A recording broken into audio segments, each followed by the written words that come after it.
السلام علیکم۔ تحریک لبیک پاکستان کا لاہور سے اسلام آباد مارچ حکومت کے لیے شدید دباؤ کا سبب بن رہا ہے۔ ایک طرف حکومت کو اپوزیشن کی جانب سے احتجاج، دھرنے اور پیٹرول میں 30% اضافہ، بجلی میں 3 روپے اضافہ اور مہنگائی اتنی بڑھ چکی ہے، اس کے بعد تحریک لبیک جو کالعدم تنظیم ہے حکومت کی جانب سے قرار دی گئی ہے، اس کی طرف سے لاہور سے اسلام آباد مارچ حکومت کے لیے شدید پریشر کا سبب بن رہا ہے، اور حکومت اب اس پریشر کو مکمل طور پر کنٹرول کرنے میں بھی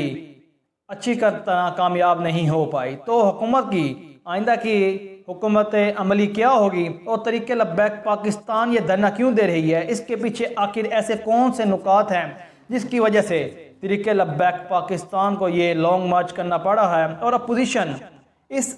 دھرنے سے اور ان کا جو احتجاج ہے حکومت کس طرح ان سے نپٹنے کی کوشش کر رہی ہے؟ اور شیخ رشید کا ایک اہم آج بیان آیا جو میں آپ کو مکمل تفصیلات آپ کے سامنے رکھوں گا۔ تو ناظرین، ممتاز قادری کی پھانسی کے بعد تحریک لبیک پاکستان وجود میں آئی۔ ممتاز قادری کون تھے؟ سلمان تاثیر گورنر پنجاب کو قتل کرنے کے بعد سلمان تاثیر گورنر پنجاب تھے اس ٹائم جب انہیں قتل کیا گیا ان کے سیکورٹی گارڈ کی جانب سے، اور وہ سیکورٹی گارڈ ممتاز قادری تھا۔ ممتاز قادری نے سلمان تاثیر کا قتل کیوں کیا؟ انہوں نے ان کو قتل کرنے کے بعد یہ وجہ بتائی کہ یہ گستاخ رسول ہے، اس وجہ سے انہیں قتل کیا گیا ہے۔ تو ممتاز قادری کا کیس عدالتوں میں چلا، مختلف پلیٹ فارم پر ان کی سنوائی ہوئی، لیکن اس کے بعد عدالتوں نے انہیں پھانسی کا آرڈر جاری کر دیا، لیکن کچھ تنظیم اس وقت ان کی پھانسی کے خلاف تھی، اور پھانسی کے دن ان کی جب پھانسی کا ٹائم ہو گیا تو اس وقت شدید احتجاج ہوا اسلام آباد پنڈی میں، اور ہم نے دیکھا کہ پورے اسلام آباد کو مفلوج کر دیا گیا۔ تو اس وقت کچھ رہنما سامنے آئے اس جماعت کو جو لیڈ کر رہے تھے، ان میں جو سب سے بڑا نام تھا علامہ خادم حسین رضوی اس میں تھے۔ اس کے بعد یہ جماعت ایک پراپر طریقے سے پولیٹیکل پلیٹ فارم پر آ گئی۔ اس کے بعد تحریک لبیک پاکستان نے ان 4 سالوں میں بہت زیادہ دھرنے دیے، اور ان کی سب سے بڑی بنیادی وجہ یہی تھی کہ آپ صلی اللہ علیہ وسلم کے جو خاکے بنائے گئے یا ان کی جو گستاخی کار ہے، تمام تر ان کے دھرنے اسی بنیاد پر تھے۔ لیکن اب بھی یہی وجہ ہے۔ علامہ سعد رضوی کو ایک تو نظر بندی کے خلاف ان کا یہ دھرنا ہے، دوسری سب سے بڑی وجہ ہے کہ فرانس کے سفیر کو ملک بدر کیا جائے، جو حکومت نے پچھلے سال تحریک لبیک پاکستان سے معاہدہ کیا تھا کہ ہمیں کچھ ٹائم دیا جائے، ہم فرانس کے سفیر کو ملک سے نکال دیں گے، لیکن حکومت اپنے وعدے پر مکمل طور پر عمل درآمد نہ کر پائی۔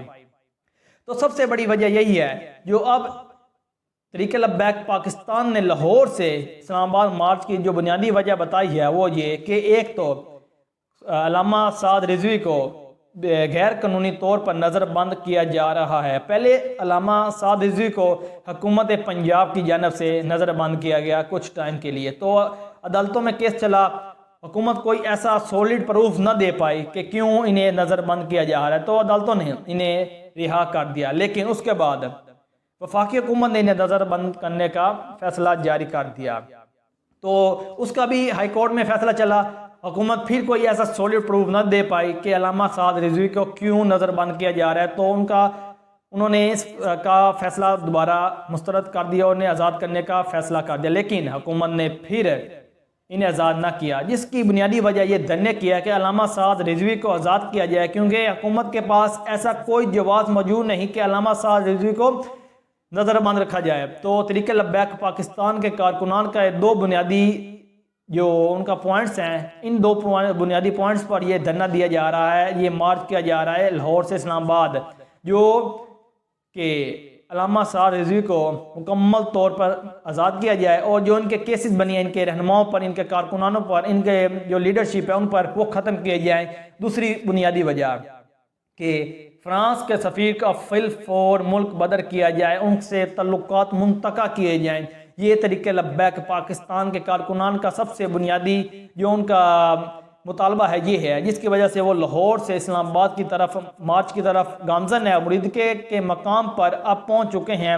فی الحال پہنچ چکے ہیں، اور ان کا یہی مطالبہ ہے۔ تو وزیر داخلہ شیخ رشید دبئی پر پاکستان اور انڈیا کے میچ پر تھے، جنہیں وزیر اعظم عمران خان کی ہدایت پر فوری طور پر اسلام آباد بلایا گیا اور اس معاملے پر کنٹرول کرنے کا کہا گیا۔ تو شیخ رشید نے آج پریس کانفرنس کی، ایک صحافی نے ان سے پوچھا کیا علامہ سعد رضوی پر جو مقدمات ہیں حکومت کی جانب سے کیا انہیں واپس لے لیا جائے گا؟ تو شیخ رشید کا جواب تھا انشاءاللہ۔ تو شیخ رشید نے یہ کچھ ٹائم مانگا ہے اور کہا ہے کہ تحریک لبیک پاکستان کے کارکنان اور لیڈرشپ کل منگل یا بدھ والے دن آئیں گے وزارت داخلہ دفتر میں اور ان سے ملاقات ہوگی اور جو ان کے مطالبات ہیں ان پر نظر ثانی کی جائے، ان پر غور کیا جائے گا کابینہ میں۔ تو شیخ رشید نے یہ بتا دیا ہے کہ ہم انشاءاللہ منگل یا بدھ والے دن یہ تمام مطالبات ان کے منظور کر لیے جائیں گے یا ان کو کابینہ کے سامنے رکھا جائے گا اور جو بھی آگے پیش رفت ہوگی انشاءاللہ منگل یا بدھ والے دن ہو جائے گی اور انہیں آزاد کیا جائے گا۔ ان پر جو علامہ سعد رضوی پر جو نظر بندی کی گئی ہے ان پر ہٹا لی جائے گی اور ان پہ کے جو کارکنان پر یہ کیسز بنائے گئے تھے وہ بھی واپس لے لیے جائیں گے۔ لیکن اس واقعے کے دوران 3 جو تحریک لبیک پاکستان کے جو کارکنان شہید ہوئے ہیں اور 2 پولیس اہلکار، اس دھرنے کے دوران تب زیادہ شدید آئی، تشویش آئی اور زیادہ تر کارکنان میں جو جذباتی ہوئے، اس کی بنیادی وجہ یہی تھی کہ تحریک لبیک پاکستان کے کارکنان کا یہ بنیادی مقصد تھا، ان کا یہ بنیادی مطالبہ تھا کہ اس دھرنے کے دوران ہمارے 6 کارکنان کو شہید کیا گیا ہے، لیکن پولیس کی جانب سے یہ بیان دیا گیا کہ پہلے تحریک لبیک پاکستان کے کارکنان تھے، انہوں نے 2 پولیس اہلکاروں پر گاڑی چلائی جن کی وجہ سے وہ شہید ہو گئے۔ لیکن اس دوران ایک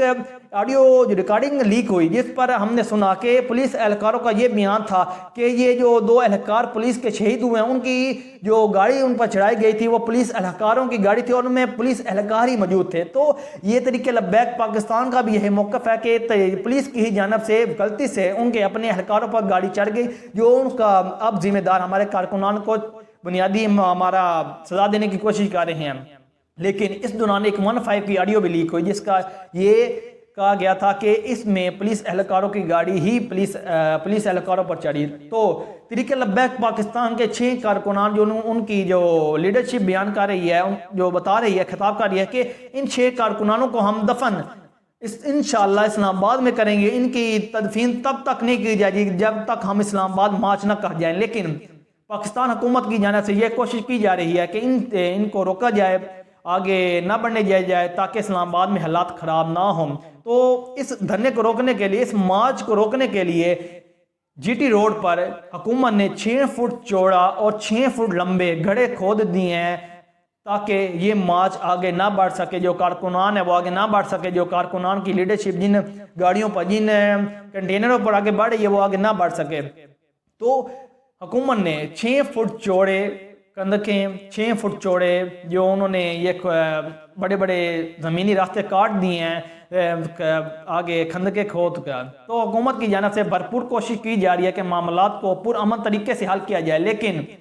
شیخ رشید جو وزیر داخلہ ہیں، انہوں نے کہا کہ منگل یا بدھ والے دن انشاءاللہ یہ تمام معاملات حل ہو جائیں گے اور حکومت کی جانب سے اچھی خبر آئے گی۔ اور شیخ رشید کا یہ بھی کہنا تھا کہ حکومت ہر دفعہ حکومت کی طرف سے نرمی دکھائی جاتی ہے تاکہ معاملات آگے زیادہ خراب نہ ہو، اس دفعہ بھی انشاءاللہ حکومت ہی نرمی دکھائے گی۔ تو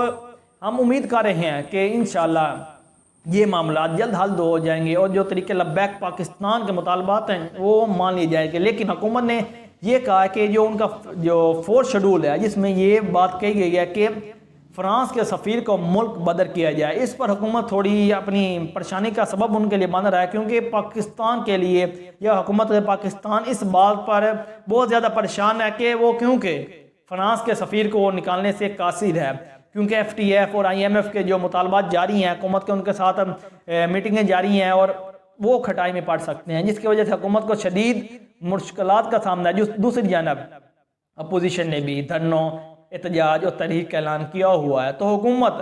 اب اس ٹائم تک بہت زیادہ پریشر میں آ چکی ہے اور اس وقت ان کے لیے اس جو مسائل سے نکلنا بہت زیادہ مشکل ہو چکا ہے، جس کے لیے وہ بھرپور کوشش کر رہے ہیں کسی طرح ان مطالبات، ان جو تحریک پر جو ان پر دباؤ ہو چکا ہے اس سے نکلا جائے۔ تو ناظرین یہ اہم اپڈیٹس تھی جو آپ تک پہنچانی تھی، چینل کا خیال رکھیے گا۔ اللہ حافظ۔